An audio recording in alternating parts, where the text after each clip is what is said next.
Buenas noches, les saluda Roldo Sánchez. Este es el programa A Fondo del noticiero Guatevisión. La violencia y el racismo en contra de las mujeres indígenas es latente, además de ser ocultado. Hablar de racismo es un tabú que nadie quiere poner sobre la mesa y discutirlo. Desde hace muchos años, diversas organizaciones de mujeres indígenas han tratado de cambiar esta práctica que las margina. En Guatemala, 7 de cada 10 mujeres declaran haber sufrido algún tipo de violencia y el nivel de impunidad es del 97%, siendo la mujer indígena la población con mayor índice de violaciones a sus derechos.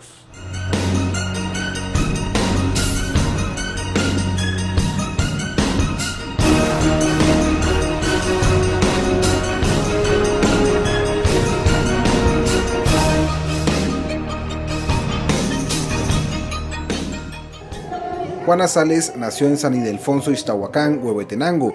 A sus 49 años de edad, dirige el movimiento de mujeres indígenas Tsu'ununijá, que aglutina a más de 50 organizaciones a nivel nacional, una dirección que tendrá por 2 años. Pensamos que era necesario articular a las organizaciones para darle soporte, no solo a la institucionalidad, sino también al movimiento de mujeres indígenas, que era necesario.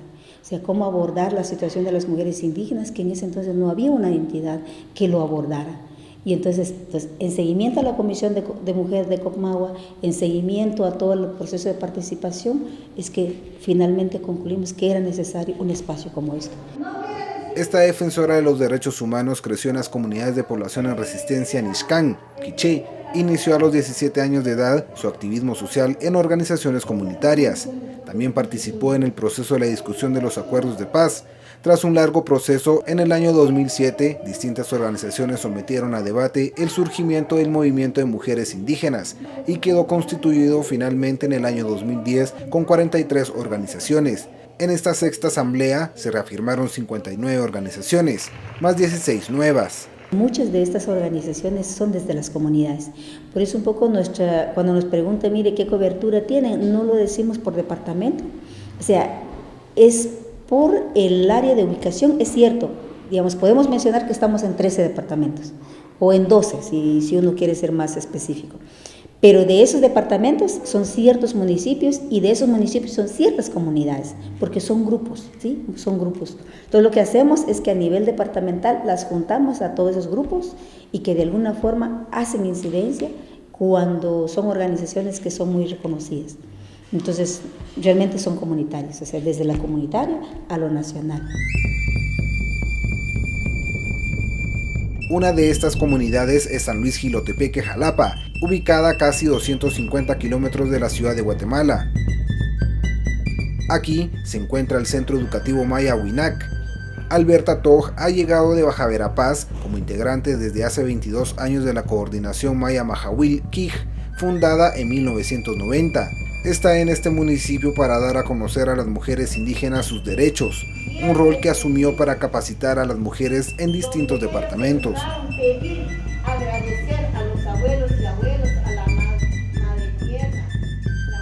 Este grupo, en el que también lo integran el Consejo Ancestral Maya, se ha reunido esta vez para realizar un taller y evaluar el proceso de paz firmado este mes hace 20 años. Para Alberta, no fue fácil lograr asumir un rol para incidir socialmente. Tenía yo 16 años cuando empecé a participar y me gustó porque con las experiencias de los grandes así aprendí yo.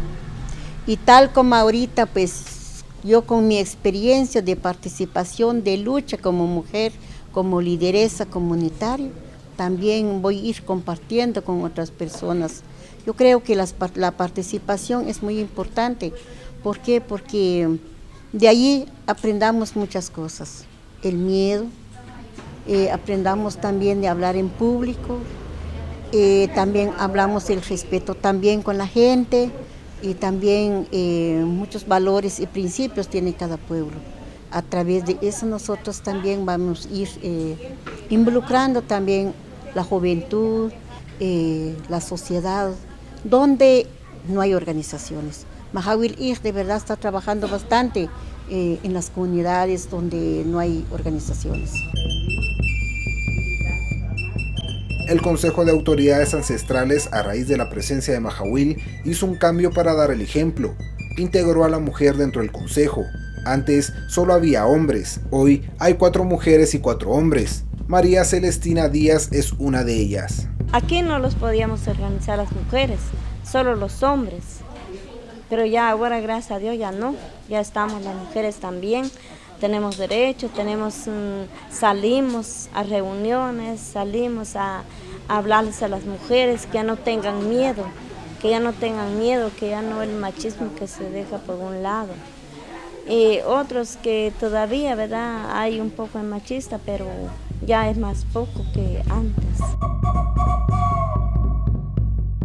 Como autoridades indígenas nosotros vemos muy importante que la mujer participe en todos los niveles en la toma de decisiones, porque ella como mujer ha quedado en el olvido, pues por muchas razones en la historia no se ha reconocido su valor, pero que ella es fundamental para el desarrollo de nuestro país. Que integre es importante porque nuestros abuelos de los tiempos anteriores siempre estaban las mujeres presentes en las actividades de cada día y hoy por lo menos el consejo está integrado de mujeres y hombres. La organización de los colectivos de mujeres ha permitido llegar a distintos lugares del país.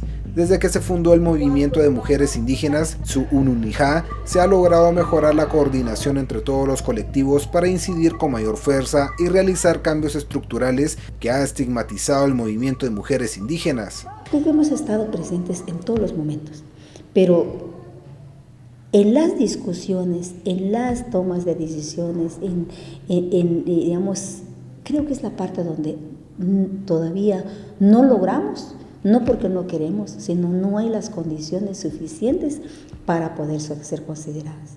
O sea, que hemos participado en todo, pero menos en las decisiones. Que creo que eso es lo que nosotros estamos como demandando, digo yo, como lo máximo en este momento. Nos gusta dividir también. Yo creo que las mujeres indígenas han estado organizadas históricamente y Sununija es una expresión histórica de estas formas de organización y creo que es importante porque la lucha de las mujeres que viven en las comunidades y en los territorios, desde las que participaron en la guerra, las que se refugiaron, las que retornaron y las jóvenes que hoy día participamos en eventos políticos en las comunidades, me parece a mí que alimentan y hacen más plural y fortalecen la vida política guatemalteca. Me parece también que el Estado no ha podido ni reconocer ni visibilizar políticamente el valor que eso tiene. Contrario a ello, siempre está queriendo codificar o encorsetar a la fuerza las acciones que las mujeres hacen únicamente con derechos individuales, cuando ya desde hace años se ha dicho que las mujeres también luchan por soberanía y autonomía comunitaria, pero también por derechos colectivos. Darles a conocer cómo está la situación de las mujeres a nivel nacional, cómo hemos avanzado, porque cuando se inició la organización, pues no se hablaban de mujeres indígenas. Ahora hemos posicionado a la mujer indígena. Vivimos una violencia, de todos los tipos, ¿verdad? Pero más que todo, como garífunas, vivimos una violencia racial, digamos, porque no se nos reconoce como guatemaltecas. Entonces, cuando miran alguien con piel morena o un negro, digamos, siempre nos dicen o si somos beliceños o somos hondureños, pero nunca nos reconocen como una persona, como guatemaltecos. Siempre nos vinculan o beliceños o hondureños, ¿verdad? Para visibilizar estas prácticas racistas y promover un cambio, fue lanzada una campaña en el Día Mundial contra la Violencia hacia la Mujer, enfocada hacia el racismo como otro tipo de violencia. Distintas organizaciones de mujeres, con el apoyo de Oxfam, pusieron el tema sobre la mesa. Primero, hablar de racismo creo que es muy profundo porque es hablar de una estructura de Estado, una estructura establecida.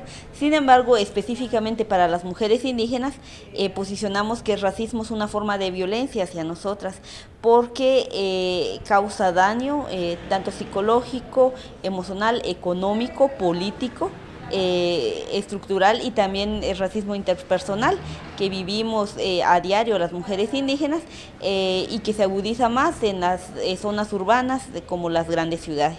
En Guatemala, las mujeres indígenas ven limitados sus derechos y libertades fundamentales por la violencia provocada por el racismo y el machismo. Mi compromiso se trata de una campaña nacional dirigida a promover acciones positivas entre la juventud urbana guatemalteca para acabar con la impunidad social que afectan a las mujeres indígenas en nuestro país.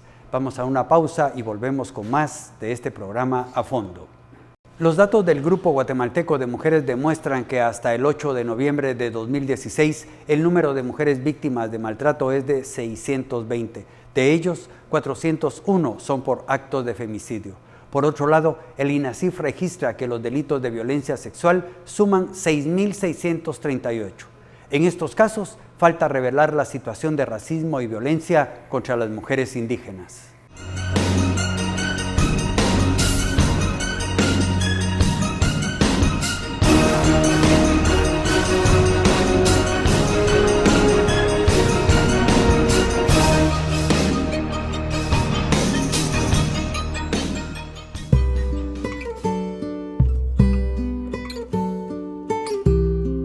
Juana Sales llegó a la capital por primera vez cuando tenía 9 años. Eran los inicios del conflicto armado. En 1995 llegó junto a su familia para vivir definitivamente, intercambiando su trabajo en distintos departamentos. Se graduó de historiadora y tiene una maestría en antropología social. Sin embargo, eso me ha reafirmado otra vez en el que no es el cartón, ¿sí?, sino es tu condición por ser mujer indígena.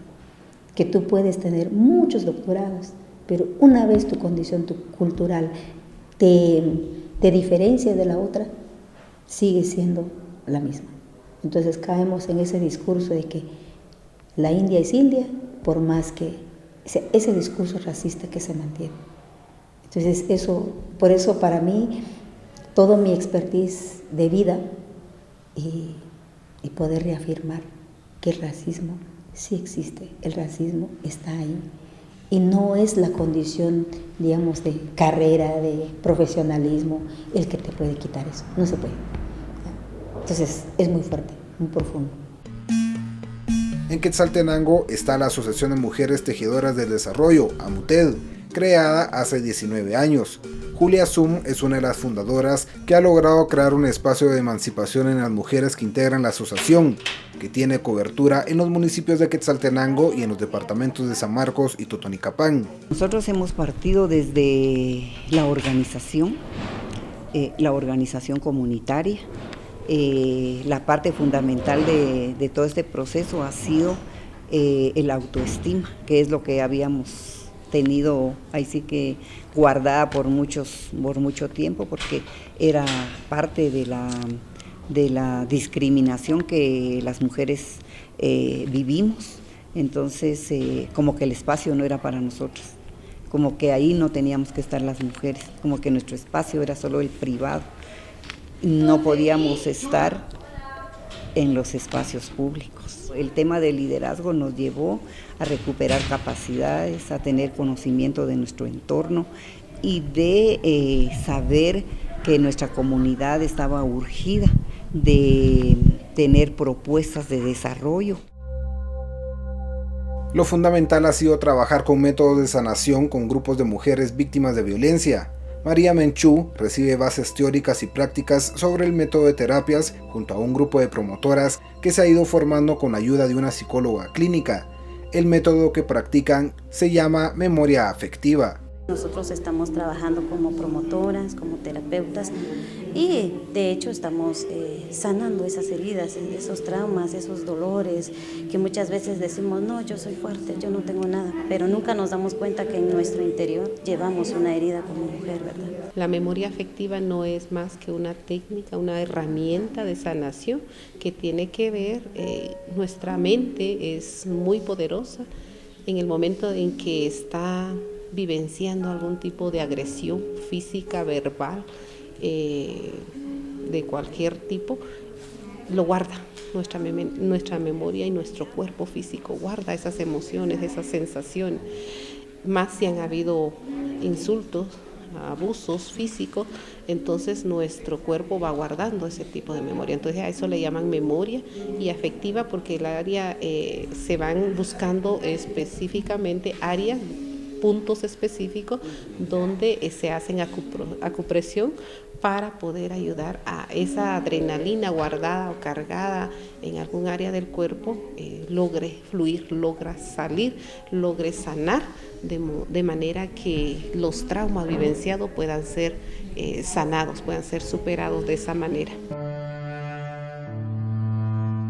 20 promotoras que han recibido formación política también reciben este proceso que dura 6 talleres. Que saben que cuando algo está mal, pues lo expresan, lo lloran, fluyen y lo trabajan con alguna herramienta para poder sanarse. Y lo otro es que también ya son capaces de generar este tipo de terapias con otras mujeres, ayudarlas a sanar. Incluso han habido varios testimonios de ellas donde dicen: yo he tenido que arreglar situaciones de violencia en mi comunidad, y lo he hecho desde la parte política, desde la parte de denuncia y también desde la parte de ayuda. La discriminación también ha sido parte de los abusos que han recibido. Vemos de que en las comunidades no hay escuelas cercanas, también no hay los servicios de salud, que es un derecho que tenemos como personas. Y otra de las situaciones que vemos nosotros también es la forma en que ellas se puedan desenvolver. Todas estas limitantes que decimos les restan a ellas la falta de oportunidad para poder accesar no solo a espacios, sino accesar a una mejor calidad de vida. A pesar de que hay políticas públicas en favor de las mujeres, pero muchas veces estas políticas no se cumplen. Entonces, nosotras desde nuestra organización trabajamos procesos formativos con las mujeres, trabajamos para lograr también la inclusión, el que ellas se vean como mujeres capaces, mujeres que recuperen esa identidad, porque también en algunas veces se pierde por la misma discriminación. Estos procesos de sanación desentierran las heridas, exponiendo emocionalmente a la víctima para liberar mental y físicamente lo que podría atarlas para continuar de una mejor manera su vida. AMUTED también capacita en incidencia política, abordaje a la violencia, investigación, monitoreo y fortalecimiento institucional.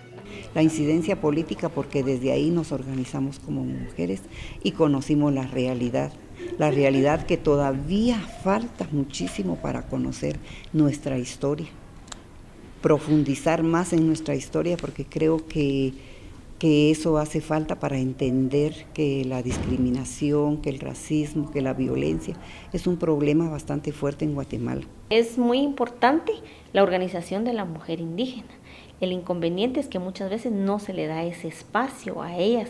Sí estamos organizadas, pero lo que nos cuesta es llegar a los espacios de toma de decisiones y también el hacer incidencia en esos espacios de toma de decisiones.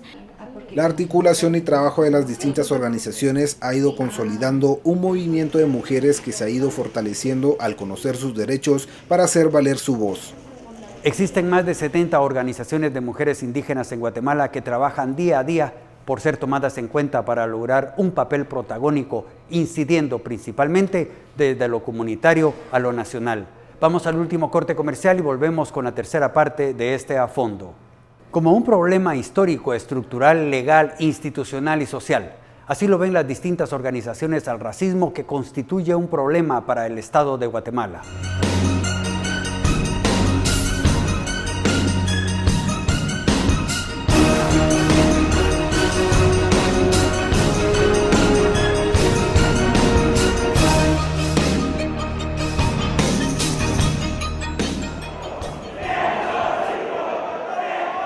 Uno de los recientes episodios de cómo la conformación del Estado sigue constituida sin el total reconocimiento de los pueblos indígenas fue el rechazo al pluralismo jurídico como otro sistema de justicia. El colonialismo en Latinoamérica puso a los pueblos indígenas una condición de subordinación política, explotación económica y subvaloración cultural. Y lograr una discusión en el tema, para los sectores conservadores, se convierte en un peligro inminente. Nos opondremos a estos artículos en la Constitución que pretenden crear la República Indígena y que es un derecho racista, discriminatorio y que empodera a autoridades que no son electas por los individuos indígenas. Nosotros queremos favorecer al pueblo indígena, no a las autoridades que pretenden tener tanto poder. Públicamente queremos hacer nuestro manifiesto de descontento. Lamentamos la actitud racista. Lamentablemente también el Estado nos hace división. A veces a nosotros nos dicen que los indígenas son los culpables. No somos los indígenas, somos culpables. Son el Congreso de la República, son las personas que siempre mentalmente están preparados la discriminación y la división a los pueblos que habitamos en Guatemala. Algunos países que han reformado la Constitución, incluyendo algunas fórmulas de reconocimiento del derecho y la jurisdicción especial indígena, son Colombia, Perú, Bolivia, Ecuador y Venezuela. Hay un Estado monolingüe, hay un Estado monopolítico, hay un Estado en el que prácticamente aquí, digamos, prevalece la idea, la decisión de aquellos que se suponen son superiores. Dentro del sector justicia, cuando llegamos a los juzgados de paz o a los juzgados de femicidio, no somos tratadas en nuestro mismo idioma. Entonces, en cualquier momento nos ponen a un traductor, pero a un traductor quiché, por ejemplo, en quiché ponen a un traductor quiché, pero yo soy maya hablante hispanteca. Entonces, en el momento que yo llegue, no puedo ser atendida en mi idioma. Y cuando hay un traductor, pues lo traduce como él cree que es, no como yo lo he sentido desde mi ser, ¿verdad? Parte fundamental de este nuevo siglo es el papel protagónico que tienen y han tenido las mujeres indígenas en la historia y que el sistema no ha querido reflejar. Es que yo creo que el Estado aparece solo racistamente y que piensa las mujeres únicamente en términos individuales. Y creo que sí es el Estado, pero también es la sociedad guatemalteca que aparece y tiene una serie de prácticas, de jerarquías y de discursos racistas. Las tres cosas funcionan al mismo tiempo, algunas veces aparecen separadamente, pero en todo caso la estructura estatal guatemalteca es racista. O sea, solo puede funcionar la economía y la política con este dispositivo racista que organiza, que jerarquiza, que da privilegios a uno y que le quita derechos a otras personas, digamos. Yo creo que la lucha de las mujeres indígenas que manifiestan luchas contra el Estado están pugnando por la igualdad, que haya una igualdad de trato en términos individuales, pero un respeto de los derechos colectivos. Eva Tecum también pertenece al movimiento de mujeres Sunja, es de Chichicastenango, quiché, pero a la edad de 18 años migró hacia la ciudad para ingresar a la Universidad de San Carlos. De alguna manera ser alguien más, porque ese es el pensamiento que en su mayoría muchas mujeres indígenas tenemos, el decir, bueno, vamos a ser alguien más porque por mi condición de mujer y más aún por mi condición de indígena no soy nadie al final de cuentas. Entonces es necesario estudiar para ser alguien. Es una idea errónea que en estos momentos reivindico, porque al final de cuentas no solo con estudiar o acceder a la educación superior vamos a ser alguien más. Entonces ese fue el principal motivo. Yo vine aquí a estudiar a la universidad, estudié ciencia política. En todo este proceso creo que el choque más grande fue el establecerme aquí dentro de la ciudad. En Guatemala es muy difícil hablar de racismo. Hablar de racismo es como hablar de las religiones. Creo que todos nos escandalizamos porque es asumir desde el lado de nosotros, asumir una inferioridad que se ha ido construyendo, es una construcción, y asumir una superioridad por el otro lado, que también es una construcción social. Por ello es que nosotras decimos que toda actitud, toda expresión racial es una forma de violencia. Lilian Estela López tiene 29 años, nació en la ciudad de Guatemala y su familia es originaria de Santa Cruz el Quiché. Su realidad fue distinta a la de otras amigas. Yo no lo viví tanto debido a que pues yo crecí aquí, fui a la escuela acá, viví en una colonia ladina. en una escuela donde la mayoría, un 90% eran ladinos. Entonces, lo que a mí me pasó fue asimilarme. Esa es la realidad, asimilarme. Sí, claro, yo sabía que era indígena, sí lo sabía, pero identificarme así un 100% no lo hacía. De muy niña, no lo iba. Lo que plantea el movimiento de mujeres indígenas es debatir para superar como país la discriminación y racismo. Si debatimos esto a profundidad, sin culparnos, sin generar esa conflictividad entre lo ladino y lo indígena, sino poner la discusión, el análisis, el debate, entender las lógicas del racismo, creo que es una forma para poder ir superando.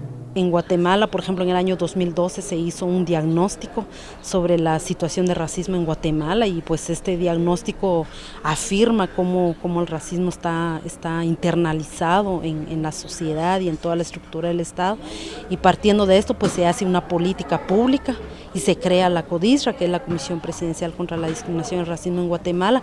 Sin embargo, pues es un pasito que se ha dado, pero ya en la cotidianidad es otra realidad que nos enfrentamos cada día. Por ejemplo, en el acceso a la justicia, pues ahí es donde vemos grandes debilidades. Probablemente la solución no sea el ingreso al Estado, sino la solución es el fortalecimiento comunitario que está hecho, que se está haciendo. Entonces creo que el equilibrio político, digamos en términos amplios político, vendría porque el Estado respete los procesos autónomos que las mujeres están haciendo en términos de creación de textiles o en términos de producción de una cultura política como es la que está desarrollando Tsununijá, que es una organización que tiene más de 80 organizaciones a nivel nacional y que claramente está presentando una propuesta que desafía la manera de cómo se haría política con mujeres indígenas. Mientras el Estado podría dar derechos específicos, las mujeres de Tsununijá, el movimiento de mujeres indígenas Tsununijá, está pugnando por una lucha de reconocimiento de derechos colectivos, de reconocimiento de autoridades comunitarias, del respeto a la soberanía de las tierras comunales. Ese es un proyecto político empujado por las mujeres, no desde ahora, no solo ahora, sino en tiempos de la guerra. Las reflexiones que es necesario es como realmente hacer una autorreflexión, autocrítica hacia uno mismo como hombres y mujeres, cómo son nuestras actitudes, cómo estamos tratando al otro y a la otra, dependiendo de desde su identidad. Entonces creo yo que el tema del respeto es lo que exigimos nosotras como mujeres indígenas. No estamos pidiendo reconocimiento porque reconocimiento ya la tenemos a través de diferentes mecanismos, sino más bien el respeto a nuestra particularidad como pueblos y como mujeres indígenas. El movimiento de mujeres quiere poner sobre la mesa el racismo que continúa vigente en Guatemala. Debatir la palabra racismo es la fórmula indicada para reflexionar sobre este otro tipo de violencia que día a día se legitima desde un Estado y una sociedad. El mensaje es que cada uno de nosotros desde nuestros hogares cambiemos actitudes y pensamientos para cambiar uno de los temas que hacen que el país no pueda avanzar. Soy Haroldo Sánchez y les deseo una feliz noche. Hasta pronto.